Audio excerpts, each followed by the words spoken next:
Hello everyone welcome back to smart Odia YouTube channel. तो पिला माने तमरो बोर्ड परीक्षा आगु रही 10th श्रेणी बोर्ड परीक्षा पई चलो आमे साइंस रो प्रश्न उत्तर देखि नेबा जहा कि तमरो ऑलरेडी मु फिजिकल साइंस रो प्रोवाइड कर देछि वीडियोटी जदि देखिनो प्लेलिस्ट डिस्क्रिप्शन में मिली जिवो। एबे हमें देखिबा तमरो लाइफ साइंस सेक्शन रो ता पूर्व पिला माने जदि चैनल रे नुआ अछना चैनल को सब्सक्राइब करबा सहित पाखु थे बेल आइकन को प्रेस करी ऑल बटन रे क्लिक करी रखिबो जहा फल रे जे कोनस मध्ये नया वीडियो हम चैनल रे अपलोड हबो सर्वप्रथम तुम तार भिडियो नोटिफिकेशन टी पाई परिबो। हाँ आउ तुम बोर्ड रे जदि तुमको भल स्कोर करबा अछि आमे तुम सिलेक्शन प्रोवाइड करछु जोटर 60% निहाती तुम परीक्षा रे आसीबो पिला माने सेति पय तुम माने हमर जो जोगाजोग नंबर रहिला 6372065927 ए व्हाट्सएप नंबर रे जोगाजोग करिकि ओनली 300 टंका पेमेंट करिकि एथिरे जॉइन करि परिबो। बुझियला तो चलो आमे वीडियो को स्टार्ट करबा।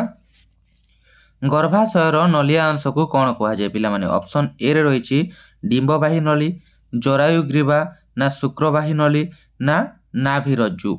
तो उत्तर जहाँ स्क्रीन रे लिखा जाइछि सेथि किछि भूल भी अछि तो टिके चेक कर नबो हला। तापर देखो एक क्रमवर्धिष्णु उद्भिद को भूमि सहित समांतर भावे रखिले आलोक आड़को ताहार कांड बढ़िबार कारण कोन?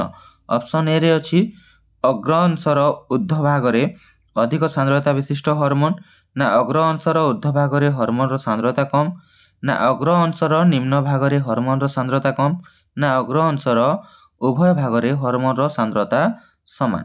तो देखो ओडिया सेक्शन खाली मु देखे दोछि एमिति इंग्लिश सेक्शन आथिले छोट हो जाउछि। नेक्स्ट अछि मनीष शरीर रे अम्लजान युक्त रक्त संचालन संपर्क रे के उक्तिटी ठीक? आम ऑप्शन रे कोन कोन रहिछि ना वाम पट अलिंद ओ निलय मध्य दे रक्त प्रवाह, बी दक्षिण पटर अलिंद ओ निलय मध्य रे रक्त प्रवाह, वाम पटर अलिंद और दक्षिण पटर निलय मध्य रक्त प्रवाह, डी रे रही दक्षिण पटर अलिंद और वाम पटर निलय मध्य प्रवाह। तो कोरा ठीक है कमेंट रे जणाओ पिला माने। आ जदि यार परफेक्ट जो क्वेश्चन एवं आंसर तुमको जानवा को अछि केमिति माने पूरा पूरी सठिक उत्तर तारे निहाती कमेंट रे जणाइबो मते हला मते ऊपर वीडियो प्रोवाइड कर देबे। 29 नंबर देखिबा केउ प्रक्रिया रे मूललोम द्वारा जलर शोषण को सक्रिय शोषण कहा जाई पारिबो। ऑप्शन ए ट्राकिड, ऑप्शन बी विसरण, ऑप्शन सी विपचन शक्ति प्रयोग, ऑप्शन डी संशोषण। तो तापर आस 30 नंबर को देखिबा केउ जोड़ाटी असंबंधित क्लोरोफ्लोरोकार्बन ओजोन छिद्र ना ऑप्शन बी पारद जैव अवनतिक्षम ना ऑप्शन सी नाइट्रोजन ऑक्साइड मरुप्रसार ना ऑप्शन डी सल्फर डाइऑक्साइड अम्ल वर्षा। तो कोटा हे निहाती कमेंट रे जणाइबो। 31 नंबर मानव जातिर नामटी को सूचाओ होमो होमो हैबिलस होमो इरेक्टस ना होमो सैपियंस। तो ये समस्त जानिछो होमो सैपियंस ही हबो। तापर पिला माने 32 नंबर खाद्य श्रृंखल रे केउटी अन्य तीनोटी ठारू पृथक साप चील बेंग ना झिंटिका। तो केउटा ए तीनटी ठारू भिन्न सेटा मते कहिबो आ काहे भिन्न सेटा भी कमेंट रे जणाइबो पिला माने हला। 33 नंबर देखो केउटी नवीकरण योग्य प्राकृतिक संपद? ऑप्शन ए कोयला, option B petrol, option C वन्यजीव, ऑप्शन डी जल। तापर 34 नंबर देखो पिला माने केउ जोड़ाटी असंबंधित?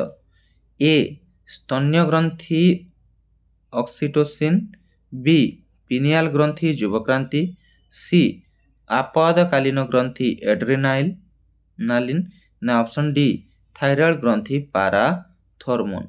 कोटा हेबो निहाती जणाइबो। तापर 35 नंबर देखो पिला माने 3 कार्बन युक्त पायरुविक अम्ल रो केउ उत्पाद गुड़िकर सृष्टि हेबाको साइट्रिक अम्ल चक्र रो आरंभ दर्शाए? ऑप्शन ए कार्बन युक्त सक्रिय अणु प्लस NADH2 प्लस CO2 ना बी 2 कार्बन युक्त एथानॉल प्लस CO2 प्लस शक्ति ना ऑप्शन सी 3 कार्बन युक्त लैक्टिक अम्ल प्लस शक्ति ना ऑप्शन डी 1 कार्बन युक्त अंगारक अम्ल प्लस जल प्लस शक्ति। 36 नंबर तापर देखो पिला माने मेंडेल तांकर परीक्षण रे केउ पीढ़ी रो मटर गछरे परपरागण करथिले? ए पैतृक पीढ़ी, बी प्रथम अपत्य पीढ़ी ना सी द्वितीय पीढ़ी ना डी प्रत्येक पीढ़ी।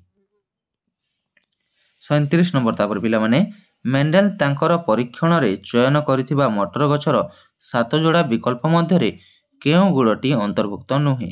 ଏ ଗଛର ଉଚ୍ଚତା, ବି ମଞ୍ଜିର ଆକାର, ସି ମଞ୍ଜିର ରଙ୍ଗ, ନା ଡି ଫୁଲର ରଙ୍ଗ? 38 ନମ୍ବରକୁ ଆସିବା। ଗୋବର ଗ୍ୟାସ୍ ପ୍ଲାଣ୍ଟର କେଉଁ ଅଂଶରୁ ମଣ୍ଡ ପ୍ରସ୍ତୁତ ହୁଏ? ଏ ପ୍ରବେଶ ପାତ୍ର, ବି ଡାଇଜେଷ୍ଟର, ସି ଧାତୁ ନିର୍ମିତ ଡୋମ୍, ନା ଡି ନିର୍ଗମନ ନଳୀ? 39 ନମ୍ବର। ପ୍ରାଥମିକ ଶୁକ୍ରାଣୁ କୋଷରୁ ଶୁକ୍ରାଣୁ ସୃଷ୍ଟି ହେବା ପର୍ଯ୍ୟନ୍ତ ଅବଧିକୁ କ'ଣ କୁହାଯାଏ? ସ୍ପର୍ମିଓଜେନେସିସ୍, ପରିପକ୍ୱନ ପ୍ରାବସ୍ଥା, ବିଭେଦନ, ନା ଅପସନ୍ ଡି ବୃଦ୍ଧି ପ୍ରାବସ୍ଥା? 40 ନମ୍ବର। କେଉଁ ଦୁଇଟି ସମଜାତ ଅଙ୍ଗ? ଏ ପତଙ୍ଗର ଡେଣା ଓ ବାଦୁଡ଼ିର ଡେଣା, ବି ଘୋଡ଼ାର ଗୋଡ଼ ଓ ମଣିଷର ହାତ, ସି ପତଙ୍ଗର ଡେଣା ଓ ବିହଙ୍ଗର ଡେଣା, ନା ଅପସନ୍ ଡି ବାଦୁଡ଼ିର ଡେଣା ଓ ବିହଙ୍ଗର ଡେଣା?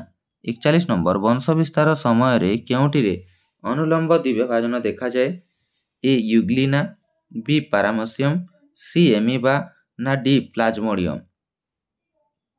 42 ନମ୍ବର ଦେଖ ପିଲାମାନେ, କେଉଁ ରୋଗଟି ଏକ ବୀଜାଣୁ ଜନିତ ବିଶ୍ୱ ମହାମାରୀ? A plague, B HIV AIDS, C swine flu, ନା ଡି କୋଭିଡ-19? 43 ନମ୍ବର ପିଲାମାନେ, ବୃକକର କେଉଁ ଅଂଶରେ ରକ୍ତ ଛଣା କାର୍ଯ୍ୟ ହୋଇଥାଏ? ଅପସନ୍ ଏ ମୂତ୍ରମାର୍ଗ, ଅପସନ୍ ବି ମୂତ୍ରାଶୟ, ଅପସନ୍ ସି ଗଭୀଣି ବସ୍ତି, ନା ଅପସନ୍ ଡି ଗ୍ଲୋମେରୁଲସ୍? 44 ନମ୍ବର। ପାକତନ୍ତ୍ରର କେଉଁ ଗ୍ରନ୍ଥିଟି ଅନ୍ୟ ତିନୋଟି ଠାରୁ ଏକ ପୃଥକ୍ କାର୍ଯ୍ୟ କରେ? ଲାଳ ଗ୍ରନ୍ଥି, ଜଠର ଗ୍ରନ୍ଥି, ଆନ୍ତ୍ରିକ ଗ୍ରନ୍ଥି, ନା ଯକୃତ୍?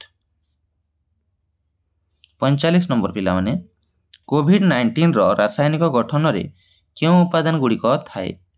କେବଳ RNA, ନା ଅପସନ୍ ବି RNA ପ୍ଲସ୍ ପୁଷ୍ଟିସାର, ନା ଅପସନ୍ ସି RNA ପ୍ଲସ୍ ପୁଷ୍ଟିସାର ପ୍ଲସ୍ ଶ୍ୱେତସାର, ନା ଅପସନ୍ ଡି ପୁଷ୍ଟିସାର ପ୍ଲସ୍ ଶ୍ୱେତସାର?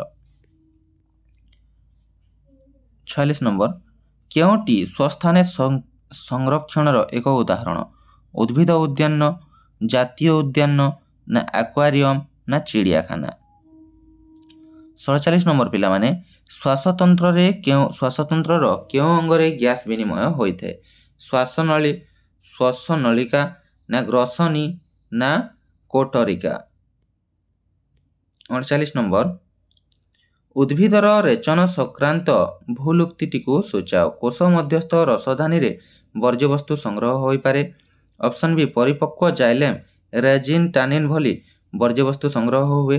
ଅପସନ୍ ସି କ୍ୱିନାଇନ୍ ଏକ ଜୈବ ଅମ୍ଳ, ନା ଅପସନ୍ ଡି ନିକୋଟିନ୍ ଏକ ଉପକ୍ଷାର? ତାପରେ ଆସିବା 49 ନମ୍ବର। କେଉଁ ଶ୍ୱେତସାର ଜାତୀୟ ଖାଦ୍ୟରେ ଅଧିକ ମାତ୍ରାରେ ସୁକ୍ରୋଜ୍ ରହିଛି? ଅପସନ୍ ଏ ଆଳୁ ଓ ଭାତ, ଅପସନ୍ ବି ଫଳରସ ଓ ପନିପରିବା, ଅପସନ୍ ସି ଚିନି ଓ ଗୁଡ଼, ଅପସନ୍ ଡି ଚିନି ଓ ଆଲୁ? 50 ନମ୍ବର। କେଉଁ ଉପାୟରେ HIV ଏଡ୍ସର ସଂକ୍ରମଣ ହୁଏ ନାହିଁ? ସଂକ୍ରମିତ ସିରିଞ୍ଜ ବ୍ୟବହାର, ଅପସନ୍ ବି ରୋଗୀ ସହିତ ମିଳାମିଶା, ଅପସନ୍ ସି ଅର୍ଥନୈତିକ ଦୈହିକ ସମ୍ପର୍କ, ଅପସନ୍ ଡି ସଂକ୍ରମିତ ମା ଠାରୁ ଗର୍ଭସ୍ଥ ଶିଶୁ? ତ ପିଲାମାନେ, ଏଇଟା ଥିଲା ତମର ଲାଇଫ୍ ସାଇନ୍ସର 25ଟି ପ୍ରଶ୍ନ ଏବଂ ତାର ଉତ୍ତରର ଯଦି ଭିଡ଼ିଓଟି ଦରକାର ତାହେଲେ ମୋତେ ନିହାତି କମେଣ୍ଟରେ ଜଣାଇବ। 25ରୁ 25 ପରଫେକ୍ଟ ପ୍ରଶ୍ନ ଏବଂ ଉତ୍ତର ମୁଁ ତମମାନଙ୍କୁ ପ୍ରୋଭାଇଡ଼ କରିଦେବି। ଆଉ ରହିଲା ତମର ସମସ୍ତ ବିଷୟର ତମମାନଙ୍କ ପାଇଁ ଆମେ ସିଲେକ୍ସନ୍ ଦେଉଛୁ ପିଲାମାନେ, ଯେଉଁଥିରୁ ନିହାତି 60% ତମ ପରୀକ୍ଷାରେ ବୋର୍ଡ଼ ପରୀକ୍ଷାରେ ଆସିଯିବ। ହେଲେ 60% ପ୍ରଶ୍ନ ଆସିବ ଏମିତି ଆନାଲିସିସ୍ କରିକି ତିଆରି କରାହେଇଛି, କାହିଁକିନା ବୋର୍ଡ଼ ଅନେକ ଗୁଡ଼ିଏ କ୍ୱେଶ୍ଚିନ୍ ରିପିଟେଡ଼ଲି ପକାଉଛି, ଯାହାକୁ ବହୁତ ଆନାଲିସିସ୍ ପରେ ତିଆରି କରାହେଇଛି ପିଲାମାନେ। ଏବଂ ଏଇଟା କେବଳ ମାତ୍ର ତମେ 300 ଟଙ୍କା ଏବେ ପେମେଣ୍ଟ କରିକି ଜଏନ୍ କରିପାରିବ, ବୁଝିହେଲା। ଅଲ୍ ସବଜେକ୍ଟର ମାତ୍ର 300 ଟଙ୍କାରେ ତମେ ପାଇପାରିବ। ସେଥିପାଇଁ ଆମର ଯେଉଁ ଯୋଗାଯୋଗ ନମ୍ବର ରହିଲା 6372065927, ଏହି ହ୍ୱାଟ୍ସଆପ୍ ନମ୍ବରରେ ଯୋଗାଯୋଗ କରିକି ତମେ 300 ଟଙ୍କା ଅନଲାଇନ୍ ପେମେଣ୍ଟ ମାଧ୍ୟମରେ ଗୁଗୁଲ୍ ପେ, ଫୋନ୍ ପେ ବା ପେଟିଏମ୍ ମାଧ୍ୟମରେ 300 ଟଙ୍କା ପେମେଣ୍ଟ କରିକି ତମେ ଏଥିରେ ଜଏନ୍ କରିପାରିବ।